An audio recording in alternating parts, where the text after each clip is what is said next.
కార్లో డీజిల్ కూడా మా డాడీయే కొట్టించాలంట సార్ వాడు చెప్పేది. ఇంట్లో గ్రాసరీస్ ఏ రోజు తీసుకొచ్చింది కూడా లేదు. అట్లాంటి 3 కోట్లు అడుగుతాను. అలాంటి వాడికి నేను 3 కోట్లు డిమాండ్ చేసేస్తున్నానని మీతో చెప్తున్నాడు. అంటే మీరు అసలు అతను ఏం చూసి ఇష్టపడ్డారు? అంటే ఒకటి అంటే ఇక్కడ నక్షత్ర మీరు 2015లో బహుశా సార్ మీరు అడిగింది నాకు అర్థమైంది. నాకు అర్థమైంది సార్ మీరు ఏం అడుగుతున్నారో నాకు అర్థమైంది.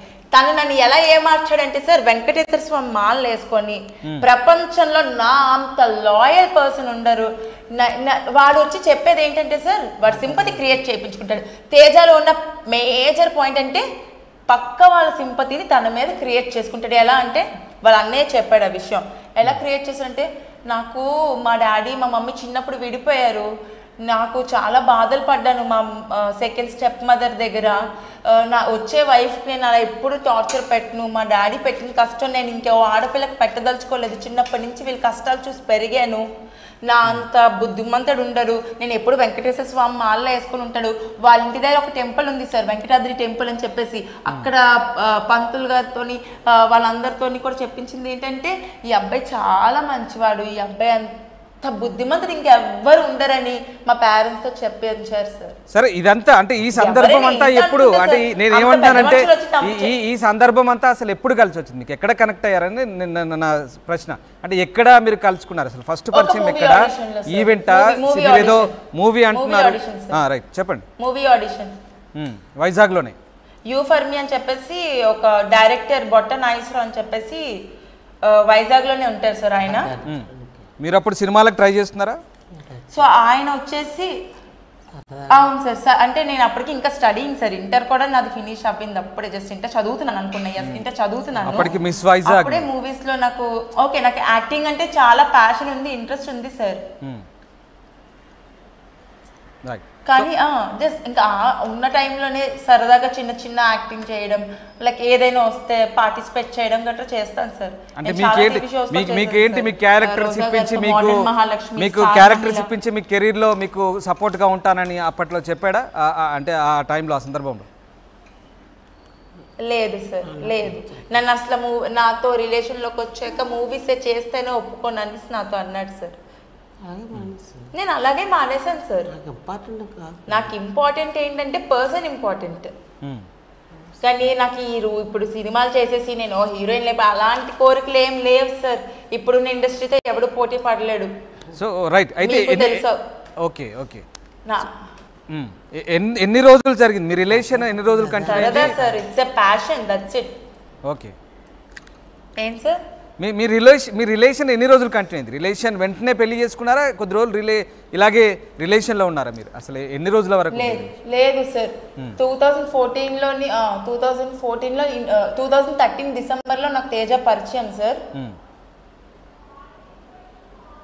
2014 జనవరిలో చెప్పాడు నాకు ఇలా ప్రపోజ్ చేస్తే, 2014 ఫిబ్రవరిలోనే మా పేరెంట్స్కి చెప్పేశాను సార్. చెప్పిన తర్వాత ఇంకా మీరు ఇలా సినిమాల్లో చేయొద్దన్నారా క్లియర్గా? ఆ కండిషన్ అని పెట్టాడు, వెంటనే చెప్పారు. ఆ కండిషన్ పెట్టాడు నువ్వు సినిమాల్లో చేయొద్దు. పెట్టారు సార్, పెట్టారు ఆ కండిషన్ పెట్టగా నేను okay it's okay no problem అని కూడా చెప్పాను సార్. నేనేం చేయనని కూడా చెప్పాను. ఓకే నేను చేయలేదు కూడా అలా. ఆ తర్వాత ఏ ఆడిషన్ కూడా నేను ట్రై చేయలేదు, ఎటువంటి దానికి నేను వెళ్ళలేదు కూడా. 2015లో మ్యారేజ్ సార్. 2014లోనే ఎంగేజ్మెంట్ కూడా అయిపోయింది. డిసెంబర్ 2014లోని ఎంగేజ్మెంట్ అయింది. 16లో పాప పుట్టారు. సో అప్పటిదాకా బానే ఉంది. అవును సార్. సో ఆయన నిజ రూపం మీకు ఎప్పుడు తెలిసింది? ఆ పర్సన్ కి చాలా ఈగో ఎక్కువ సార్, ఈగో ఎక్కువ సార్. తన మాట కాదని ఏమైనా అంటే ఏంటి నిజ స్వరూపం ఎప్పుడు తెలిసింది? 2020లో సార్. ఓకే ఫుల్ తెలిసింది అప్పుడు. సో అప్పటిదాకా ముందు రాణిగారు బంగ్లా అనే మూవీ ఒకటి చేశాడు సార్, రష్మి గౌతమ్ తోని. అందులో విలన్ గా చేసున్నాడు. అందులో క్యారెక్టర్ ఆర్టిస్ట్ సౌమ్య ఉన్నారు కదా సార్. ఓకే ఆమెతో రికార్డింగ్ విన్నాను సార్ ఒకటి. అందులో చాలా వల్గర్ రికార్డింగ్ విన్నాను నేను. అది యాక్చువల్లీ లేదు సార్, నేను తన మొబైల్లో విన్నాను ఆ రికార్డు. లేదు ఏంటి ఆ రికార్డ్ ఏంటి ఒకసారి మాకు చెప్పండి. ఆ మూవీలో చేసాం కదా మళ్ళీ మన ఇద్దరం కలవలేదు అని ఆ అమ్మాయి అడగడం, హలో ఎస్ వింటున్నాం, చెప్పండి సార్. వినబడుతుంది సార్? వినబడుతుంది, మీరు మాట్లాడండి. ఆ అమ్మాయి వచ్చేసి మమ్మల్ని మాలాంటి వాళ్ళు మర్చిపోతారంటే మీలాంటి వాళ్ళని ఎలా మర్చిపోతామని సార్, అవన్నీ కొంచెం బ్యాడ్ వర్డ్స్ సార్. నేను అవి రిపీట్ చేయలేదు. కొంచెం అభ్యంతరకరంగా ఉన్నాయంటారు, అంతేనా? అంటే అది చాలా too much recording. Then I was pregnant. నేను అప్పుడు pregnant, I was 3 months pregnant. నేను మా మమ్మీ వాళ్ళ ఇంట్లోనే ఉన్నాను. I was 3 months pregnant. నేను వెంటనే క్వశ్చన్ చేశాను సార్, ఇలా వచ్చి. నేను అదే అడగబోతున్నాను నక్షత్రం మిమ్మల్ని. అంటే ఏం లేదు, ఇవన్నీ చెప్తున్నారు కదా, అసలు మీకు మొదటగా అనుమానం వచ్చినప్పుడే ఎందుకు ఇలా చేస్తున్నావని మీరు అతన్ని కనీసం కట్టడి చేసే ప్రయత్నం చేశారా? చేస్తే కనుక దాని తర్వాత జరిగినటువంటి పర్యవసానాలు. When I was 3 months pregnant, అప్పుడు నేను అది వినిపించి క్వశ్చన్ చేస్తే ప్రెగ్నెంట్ లేడీ అని చూడకుండా కుక్కని కొట్టినట్టు కొట్టాడు సార్ నన్ను. మీరు ప్రెగ్నెంట్ గా మా మమ్మీ మా డాడీ అందరూ అడ్డుకుంటున్నా సరే వెన్నుపేసు మీద, ఇక్కడ చేతుల మీద, ఎక్కడ పడితే అక్కడ చెంపల మీద చచ్చినట్టు కొట్టాడు సార్. ప్రెగ్నెన్సీ పోయింది అనుకున్నాను సార్, బట్ గాడ్స్ గ్రేస్ నాకు ప్రెగ్నెన్సీ పోలేదు సార్. సో అవన్నీ భరించారు అప్పటి నుంచి? కదా చాలా భరించాను సార్ నేను, ఇంత అంత కాదు సార్. సరే, ఇక్కడ తండ్రి ఒక స్థానంలో ఉండాలి అని చెప్పి మాత్రమే నేను భరించాను సార్.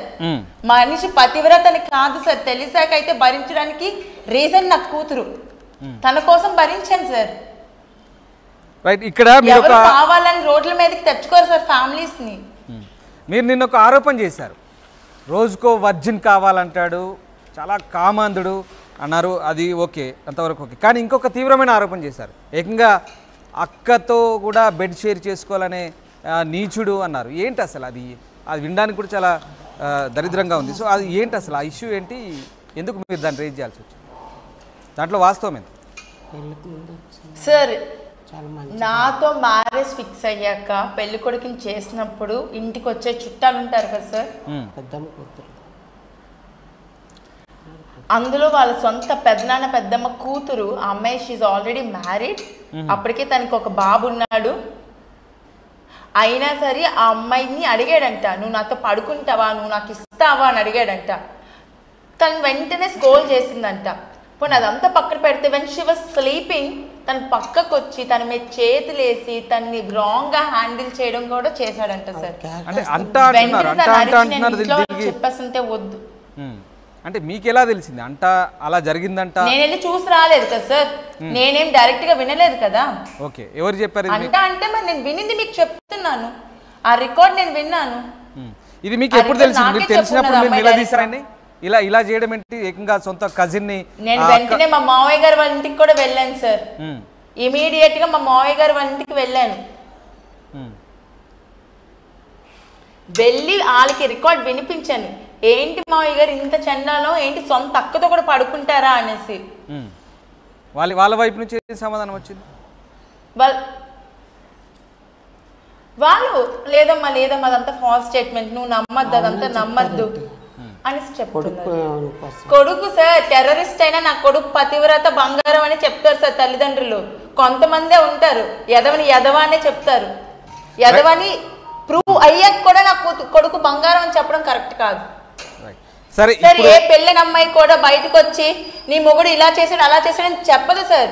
ఎంతో కడుపు మంట గుండెల్లో పెట్టుకొని అన్ని సంవత్సరాలు నాకు చెప్పింది అంటే తను ఎంత నరక యాతన పడుంటే సార్ సొంత తమ్ముడు అడిగినప్పటికీ. ఇప్పుడు సోకాల్డ్ సిస్టర్ వర్స అమ్మాయి చాలా థ్యాంక్ యూ వదినా, నువ్వు నాకు ఆ విషయం చెప్పి చాలా అంటే చాలా హెల్ప్ చేసావు. లేదంటే ఇలాంటి నీచుడు వల్ల నువ్వు చెప్పకపోతే రేపు నా కూతురు కూడా బలైపోవచ్చు. అంత కామందుడు సార్ వాడు. ఆ అమ్మాయి నేరుగా సిస్టర్ వర్స అమ్మాయి ఎవరికి తేడా లేవు. ఆ సిస్టర్ వర్స అమ్మాయి నేరుగా మీతోనే షేర్ చేసుకుందా ఆ విషయాన్ని? నాతోనే డైరెక్ట్ షేర్ చేసుకున్నారు సార్. రైట్, అర్థమవుతుంది. ఫైన్. సరే, ఇక్కడ ఆయన పేరెంట్స్ గురించి కూడా మీరు ప్రస్తావించారు కాబట్టి వాళ్ళ గురించి మాట్లాడదాం. ఇంత జరుగుతున్నా నక్షత్రకు తేజ మధ్యకు ఇంత జరుగుతున్నా కూడా వాళ్ళ పేరెంట్స్ పాత్ర ఏంటి అసలు? వాళ్ళు ఏమంటున్నారు? ఇప్పుడు నిన్న కూడా ఇంత పెద్ద తతంగమైంది.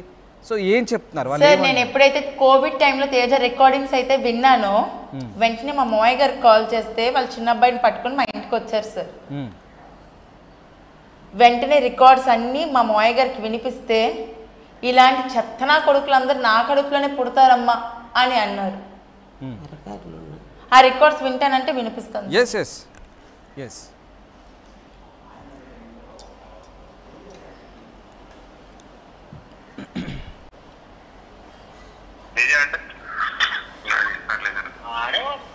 చేస్తాడు, ఉద్యోగం చేస్తాడు.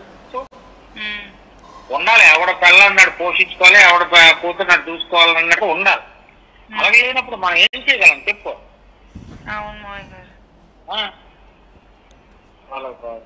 అడిగినాడు లేడు, చేసినాడు లేడు, సరిపో. నువ్వేమో రావా అంటే నువ్వు రావు. హేమంత్ లేడా మోయ్ గారు హైదరాబాద్ లోని? చెప్పట్లేదు ఏమి తేజకి?